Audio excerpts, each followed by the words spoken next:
Good morning.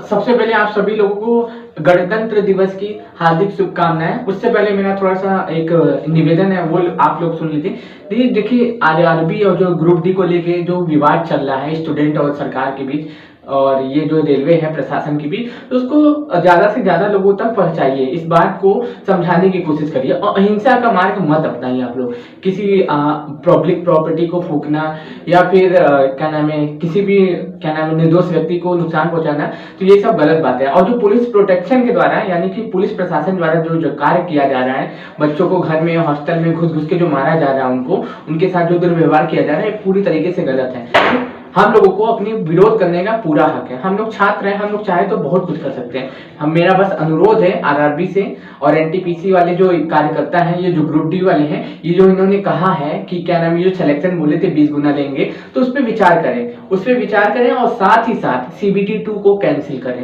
ये जो CBT 2 का जो एग्जाम इन लोग लेने वाले हैं, देखिए एक तो सबसे बड़ी बात ये है कि ये बहुत बड़ा धोखा है आम जनता के साथ। इतने सालों से तैयार कर रहे ये जो ग्रुप डी के जो छात्र हैं या एनटीपीसी के जो छात्र हैं उनके साथ, क्योंकि जब आपने फॉर्म भरवाया था तो उस समय बोला था ग्रुप डी में कि आपने केवल एक एग्जाम लोगे, सीबीटी लोगे और फिजिकल होगा, आपका क्या हो जाएगा, सिलेक्शन हो जाएगा और आप क्या करोगे, जॉब करोगे। अभी आप 3 साल बाद जाके कर रहे हो कि क्या नाम है, हम क्या करेंगे, सीबीटी 2 भी लेंगे। तो ये सरेआम धोखा है, ये सरेआम धोखा है। तो सरकार को इन सभी बातों पे भी ध्यान देना चाहिए। सरकार को देखना चाहिए कि रेलवे प्रशासन क्या कर रहा है, रेलवे प्रशासन कितनी बेहुदा हरकत कर रहा है। बेहुदा मतलब कि बोल ही नहीं सकता, इतनी बेहुदा हरकत है। पहले तो आप कुछ और बात करते हो, फिर अपने बातों से मुकर जाते हो, ठीक। तो ये बहुत ही गलत बात है, बहुत ज्यादा ही गलत बात है, क्योंकि आपने कहा था उस समय कि केवल एक एग्जाम होंगे, सीबीटी 1 होगा और क्या होगा, फिजिकल होगा, आपका सिलेक्शन हो जाएगा, आपको जॉब मिल जाएगी। अभी आप जाके कह रहे हो कि हम 23 तारीख से एग्जाम लेंगे, सीबीटी 2 भी उसमें शामिल होगा। तो ये कहां से सही है? आप खुद से सोचिए कि कहां से सही है। और फिर आप रेलवे में आपने बोला था एनटीपीसी में आप 20 गुना रिजल्ट लोगे, जितना भी फॉर्म भरा जाएगा, ठीक, उसका 20 गुना रिजल्ट लोगे। अभी आप दे रहे हो कितना, 10 गुना। फालतू फालतू कारण की वजह से आप फॉर्म रिजेक्ट कर रहे हो। 3.5 लाख लोगों का केवल तुम सिलेक्शन किए हो, 21 पर यहाँ पे आप करना क्या चाहते हो? ये जो हो रहा है मेरे हिसाब से बिल्कुल सही हो रहा है। जो छात्र कर रहे हो पूरी तरीके से गलत भी नहीं है और पूरी तरीके से सही भी नहीं है, लेकिन आप लोगों ने कोई रास्ता ही नहीं छोड़ा है। इतनी बुरी तरीके से ट्रीट किया जा रहा है, इतनी बुरी तरीके से उनको मारा जा रहा है। कहाँ, यहाँ तक कि सभी टीचर्स भी उभर के सामने है। मैं भी एक छोटा सा क्या नाम है स्टूडेंट ही हूँ, बस स्टूडेंट के भाव से आपको बातें के समझाने की कोशिश कर रहा हूँ कि ये जो हो रहा है ये गलत हो रहा है और सरकार को ऐसा नहीं करना चाहिए, रेलवे प्रशासन को ऐसा नहीं करना चाहिए, रेलवे को इसकी बात सुननी चाहिए और सरकार को भी इस पे ध्यान देना चाहिए। यूपी में चुनाव है, चुनाव के समय सभी लोग क्या नाम है एक मत हो जाते हैं। बात यूपी और क्या नाम है बिहार की नहीं है, बात स्टूडेंट की है, ठीक। तो मेरी बातों को ज्यादा से ज्यादा लोगों तक पहुंचाइए और कोशिश करिए कि जो जो हो रहा है वो बंद हो, ठीक, और बंद हो, आम पब्लिक को नुकसान ना हो, ठीक। सब चीज करिए, आप प्रोटेस्ट करिए, आप सरकार का विरोध करिए, रेलवे प्रशासन का विरोध करिए, जिस तरीके से करना है, लेकिन आम पब्लिक को कोई नुकसान ना हो। चलिए आज स्टार्ट करते हैं। 26 जनवरी है, 73 गणतंत्र दिवस पे आपका स्वागत है आरंभ में। अब हम स्टार्ट करते हैं किसके बारे में, 26 जनवरी के बारे में। 26 जनवरी के बारे में हम लोग स्टार्ट करेंगे। देखिए 3 डेटें आपको देखने को मिलती हैं, एक मिलता है 26 जनवरी, एक होता है 15 अगस्त और एक होता है 26 नवंबर। इन तीनों डेटों में लोगों को होता है बार बार कंफ्यूजन, ठीक, क्योंकि 26 जनवरी 1950 सबको पता रहेगा गणतंत्र रहेगा, 73rd, ठीक, 73rd हम लोग गणतंत्र दिवस मना रहे हैं, ठीक। 15 अगस्त 1947 में सबको पता रहेगा कि क्या होगा, इस दिन देश आजाद हुआ था। क्या हुआ था? आजाद हुआ था, ठीक, आजाद हुआ था। लेकिन एक चीज है, 26 नवंबर 1949 में लोगों को कंफ्यूजन होता है कि 26 नवंबर 1949 को आखिर हुआ क्या था। देखिए 26 नवंबर 1949 को हम लोगों का प्रारूप बन के तैयार हुआ था। प्रारूप से मतलब क्या रहता है हम लोगों का कि जैसे कि संविधान सभा ने ही पूरे क्या किया था, संविधान का निर्माण किया था। संविधान सभा में भी 2 लोग थे और उन दोनों लोग का नाम था, एक थे BN राव और एक थे भीमराव अम्बेडकर। इन दोनों लोगों ने ही मिलकर क्या किया था, संविधान का निर्माण किया था। और संविधान सभा ने ही ये कार्यभार हमें सौंपा था कि हम क्या करेंगे, अपना संविधान बनाएंगे और संविधान बनाने के बाद क्या करेंगे, ब्रिटिश शासन का जो अधिनियम चल रहा है, भारत शासन अधिनियम, उसके तहत हम लोग का कॉन्स्टिट्यूशन बन के तैयार होगा। संविधान सभा के तहत हम लोग का कॉन्स्टिट्यूशन बन के तैयार होगा। और जब हम लोग का संविधान बन के तैयार नहीं होता तब तक भारत शासन अधिनियम जो था 1935, इस कानून के तहत भारत के संविधान को चलाया जाएगा, ठीक। इस कानून के तहत भारत के संविधान को चलाया जाएगा। जब ये क्या नाम है हम लोगों का संविधान बन के तैयार हो गया 26 नवंबर 1949 को, तो उसको सामने पटल पे रखा गया लोगों के सामने कि हाँ भैया देखिए हम आपके सामने संविधान रख रहे हैं, इसमें पूरा नियम कायदा कानून हम बना लिए हैं, इसके द्वारा देश का कानून चलाया जाएगा। तो फिर इस दिन बेसिकली आप क्या करिए कि संविधान बन के तैयार हुआ था और लोगों के सामने प्रस्तुत किया गया था, इसलिए 26 नवंबर 1949 हमारा इंपॉर्टेंट हो जाता है। अब देखिए बात एक और भी हो जाती है आपको लोगों के लिए इंपॉर्टेंट, कि हम लोगों का संविधान एडॉप्ट कब किया गया था। तीन चीजें होती है, एक होता है कि संविधान को पारित किया गया था, एक दिन संविधान बन के तैयार हुआ था और एक दिन संविधान लागू हुआ था। तो आप खुद जानते होंगे, कई लोग जानते होंगे कि 26 जनवरी 1950 को हम लोगों का संविधान क्या किया गया था, लागू कर दिया गया था। इस दिन तीन चीजें हुई थी, इन तीन चीजों को आप दिमाग में बैठा लीजिए। सबसे पहली बात, जो अंतरिम हम लोग के राष्ट्रपति थे डॉक्टर राजेंद्र प्रसाद, उनको पूर्णकालिक राष्ट्रपति का चुनाव करके उनको राष्ट्रपति बनाया गया था, हमारे तिरंगे को अपनाया गया था और हमारे संविधान को लागू किया गया था। तो तीन चीजें 26 जनवरी 1950 को हुई थी, इसको आप लोग गांठ बांध के याद कर लीजिए। ठीक, फिर उसके बाद होता क्या है, हमारा देखते हैं जब कॉन्स्टिट्यूशन बन के तैयार हो जाता है, कॉन्स्टिट्यूशन बन के तैयार होने के बाद हमारे पास कई सारे शब्द आते हैं जिनका मतलब लोगों को नहीं पता चलता, जैसे उपनिवेशवाद, कॉलोनी बोलते हैं। ठीक, कॉलोनी का मतलब क्या होता है, ठीक, संरक्षित राज्य क्षेत्र यानी प्रोटेस्टेड क्या बोलते हैं, इसको भी बारे में लोगों से क्वेश्चन पूछे जाते हैं। ठीक, तीसरा होता है डोमिनियन स्टेटस और चौथा होता है संप्रभु राष्ट्र। इसको आप कंफ्यूजन को दूर कर लीजिए। पहले तो 26 जनवरी 1950 को गणतंत्र हुए थे, हम लोगों का संविधान बनकर तैयार हुआ था, संविधान लागू हुआ था। 15 अगस्त 1947 को हम लोग भारत क्या हुए थे, आजाद हुए थे, डोमिनियन स्टेटस का दर्जा नहीं मिला था, हम लोग पूर्णकालिक आजाद हुए थे। हम लोगों का संविधान भले बन के तैयार ना हुआ, किसके तहत हम लोगों का भारत शासन चल रहा था, भारत शासन अधिनियम के तहत हम लोगों के देश का संविधान चलाया जा रहा था। कब तक, जब तक हम लोग का संविधान लागू नहीं कर दिया गया तब तक भारत शासन अधिनियम की तरह हम लोगों को देश के संविधान को चलाया जा रहा था, देश के कानून को चलाया जा रहा था, देश की अर्थव्यवस्था को चलाया जा रहा था। फिर उसके बाद होता क्या कि ये चार चीजें हमारे सामने उभर के आती हैं कि उपनिवेशवाद, संरक्षित राष्ट्र, डोमिनियन स्टेटस और संप्रभु राष्ट्र, ये चार चीजें हमें देखने को मिलती है। कॉलोनी का मतलब होता है कि जैसे कि मान लीजिए हम किसी देश पे गए, ठीक, मान लीजिए मैं एक किसी देश पे गया, ठीक, वहां पे गया व्यापार करने, देखा कि वहाँ की स्थिति बहुत खराब चल रही है, वहाँ के राजा महाराजा आपस में लड़ते रहते हैं। ठीक, तो हम क्या करेंगे, उस देश पे कब्जा करके उस देश के कानून को अपने अनुसार चलाना क्या कहलाता है, कॉलोनी कहलाता है। जैसे हम लोग क्या थे, ब्रिटिशर्स की कॉलोनी थे, अमेरिका क्या था, ब्रिटिशर्स का कॉलोनी था, फ्रांस क्या था, चाइना पे कब्जा किया हुआ था तो चाइना की कॉलोनी था। तो इसी तरीके से इंडोनेशिया डचों की कॉलोनी था। तो इस तरीके से कॉलोनी को हम लोग परिभाषित करते हैं। ठीक, होता क्या है, एक S1 होता है, ठीक, S2 होता है। जैसे मान लीजिए S1 नामक एक देश है, वो क्या करेगा, दूसरे देश पे जाएगा, कब्जा करेगा और देश के कानून शासन प्रशासन को अपने अनुसार चलाएगा, उसी को कॉलोनी करते हैं। ठीक, कॉलोनी करते हैं, उपनिवेशवाद करते हैं। संरक्षित राष्ट्र, इसमें देख रेख करने का निर्णय, पूछताछ करने का, स्थापित करना है सब चीज। जैसे कि मान लीजिए हमारे देश में आया ब्रिटेन, ठीक, ब्रिटेन आया, हमारे देश में शासन प्रशासन चलाने लगा, लेकिन अब वो शासन प्रशासन हमारे देश में चला रहा है, ठीक, देख रेख कर रहा है, ठीक, सब चीज कर रहा है, लेकिन हम लोगों को मान लीजिए किसी दूसरे देश से संबंध बनाना है, किसी दूसरे देश से व्यापार कराना है, तो पहले इनसे पूछेंगे, भैया क्या हम अमेरिका से व्यापार कर सकते हैं कि नहीं कर सकते हैं। तो वो कहेगा कि नहीं, तुम नहीं कर सकते हो, तो हम लोग नहीं कर सकते। उसको क्या बोलते हैं, संरक्षित राज्य क्षेत्र बोलते हैं। डोमिनियन का मतलब क्या होता है कि राज्य का जो प्रमुख होगा वो क्या होगा, हेड ऑफ द स्टेट क्या होगा, दूसरे देश का निवासी होगा और हमारे देश का कानून कौन चलाएगा, हम लोग चलाएंगे। हेड ऑफ द स्टेट कौन होगा, दूसरे देश का नागरिक होगा, ये दूसरे देश का हमारा जो लोग होगा, और कानून प्रशासन कौन चलाएगा, हम लोग चलाएंगे। जैसे कि मान लीजिए डोमिनियन स्टेटस का दर्जा का मतलब कि अगर हम लोग अमेरिका में जाते हैं और अमेरिका में देश पे हम लोग क्या करते हैं, डोमिनियन स्टेटस का दर्जा थोप देते हैं, या फिर ब्रिटेन ही आती है हमारे देश में और हमारे देश पे कब्जा कर लेती है, कब्जा करने के बाद क्या करती है चली जाती है। ठीक, तो हम अपने देश में कानून व्यवस्था, राजपाट, देश के कार्यभार को अपने अनुसार हम चलाएंगे, लेकिन अगर कोई निर्णय नहीं लिया होगा ना तो वो हेड ऑफ द स्टेट लेगा, और वो हेड ऑफ द स्टेट कौन होगा, ब्रिटेन का प्रमुख, ब्रिटेन का राज प्रमुख। और क्योंकि हम लोग जानते हैं कि ब्रिटेन में मोनार्की है, इंडिया में क्या है, कॉन्स्टिट्यूशन के अनुसार लोगों को चुना जाता है, और ब्रिटेन में क्या है, मोनार्की है। इसलिए क्या होता है, डोमिनियन स्टेटस का सीधा सीधा मतलब होता है कि हेड ऑफ द स्टेट दूसरे देश का निवासी होगा, बाकी सब काम कौन करेगा, हम लोग करेंगे।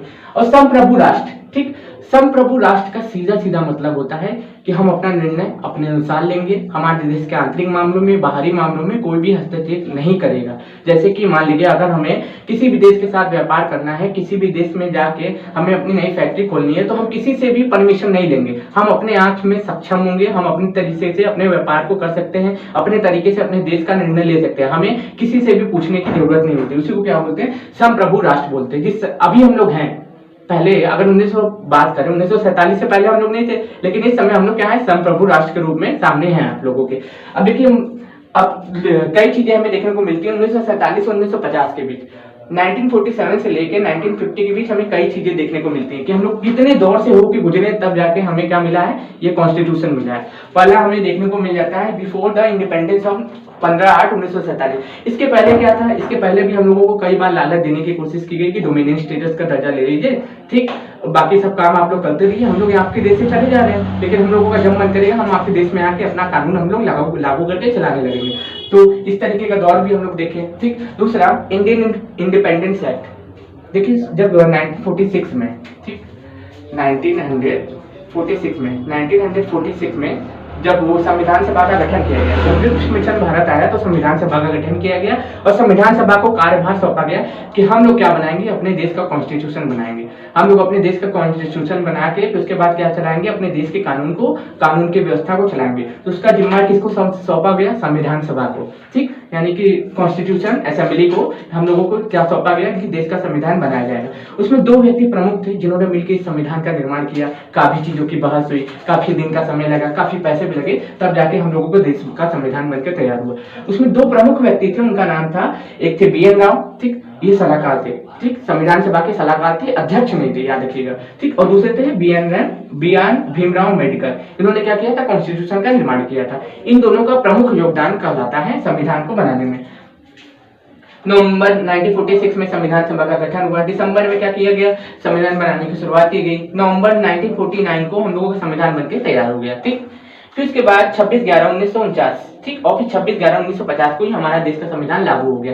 अब देखिए, बन तो रहा है हम लोगों का संविधान 26 नवंबर, ठीक, 1949 को, लेकिन लागू हम लोग क्यों कर रहे हैं 26 जनवरी 1950 को? क्वेश्चन थोड़ा बहुत ये भी देखने को मिलता है, जो पढ़े होंगे पुराना बैकग्राउंड उनको पता होगा, क्योंकि ये मैंने पूरा कंप्लीट कराया हुआ है। अब देखिए, बात है 1929 की, हम लोग थोड़ा बैकग्राउंड में जाते हैं 1929 की। देखिए, जब अंग्रेज हमारे भारत से जाने को तैयार नहीं थे तो क्रांतिकारी लोग क्या कर रहे थे, बढ़ चढ़ के क्या कर रहे थे, आंदोलन कर रहे थे। तो उस समय अंग्रेजों के द्वारा हम लोगों को ऑफर दिया गया कि क्या किया गया कि हम आपको डोमिनियन स्टेटस का दर्जा दे रहे हैं। डोमिनियन स्टेटस मैंने बता ही दिया कि वो अपने देश में चले जाएंगे, ठीक, हम लोगों को कार्यभार सौंप के, अपने देश का कानून सौंप के, लेकिन जब मन करेगा वापस भी आ जाएंगे और हमारे देश के कानून को चलाने भी लगेंगे, ठीक। और हेड ऑफ द प्रमुख कौन होगा, दूसरे देश का निवासी होगा।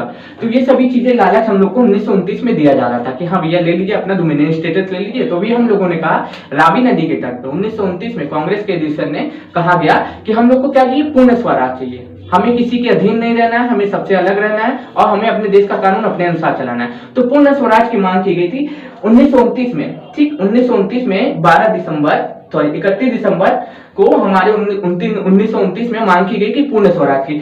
तो उस दिन से ही हम लोग क्या मनाते आ रहे हैं, लगातार भारत को स्वतंत्रता, क्या नाम है, संविधान या फिर स्वतंत्रता संविधान के अनुसार हम लोग क्या मनाते आ रहे हैं, स्वतंत्रता दिवस मनाते आ रहे हैं। कब से मनाते आ रहे हैं, 26 दिसंबर 1929 से 31 दिसंबर को हम लोग मांग किए थे, लेकिन 26 को मनाने की शुरुआत कर दिए थे।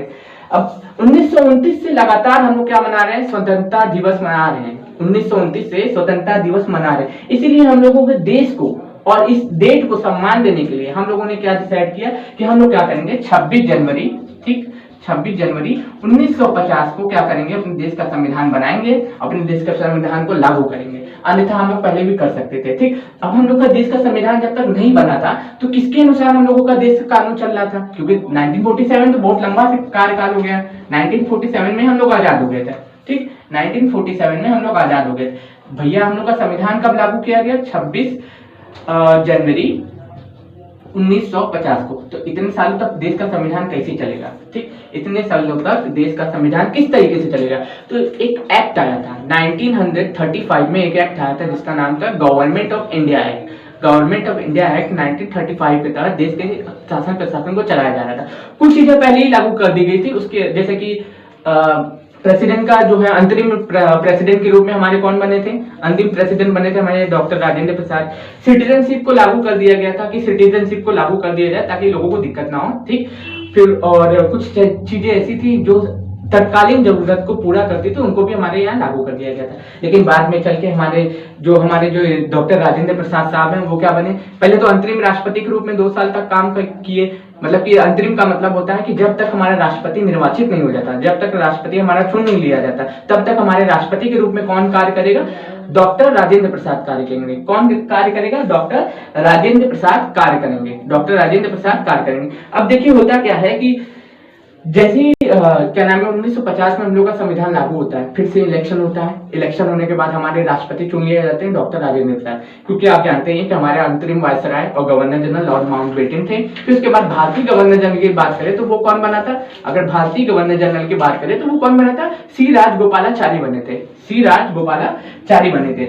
अब इतनी कहानी तो आपको पता हो चली कि 1929 में पूर्ण स्वराज की मांग की गई थी 26 जनवरी 1929 को, इसलिए हम लोग 26 जनवरी को अपना संविधान लागू किए गए थे। आपको कई चीजों का अंतर भी मैंने बताया, ठीक।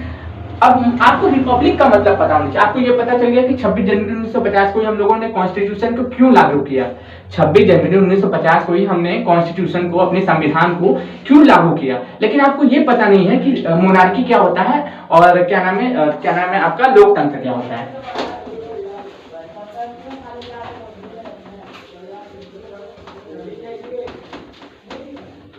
अब ध्यान से देखिए एक मान लीजिए ये लोकतांत्रिक देश है, ये क्या है, मोनार्की है, ये क्या है, मोनार्की है। अब लोकतांत्रिक और मोनार्की में क्या अंतर है, यहाँ पे राजा प्रमुख होता है, शासन प्रशासन का निर्णय लेना, दूसरे देश से व्यापार करना, विधायी शक्तियों को बनाना, फिर कॉन्स्टिट्यूशन का निर्माण करना, सब कौन करेगा, किंग करेगा, ठीक। और यहाँ पे लोकतंत्र में क्या होता है, यहाँ पे क्या होता है, लोकतंत्र देखिए आपको भी जहां पे भी रिपब्लिक सुनने को मिले वहां पे 4 चीजें होती हैं, इसके अलावा कुछ नहीं होता है।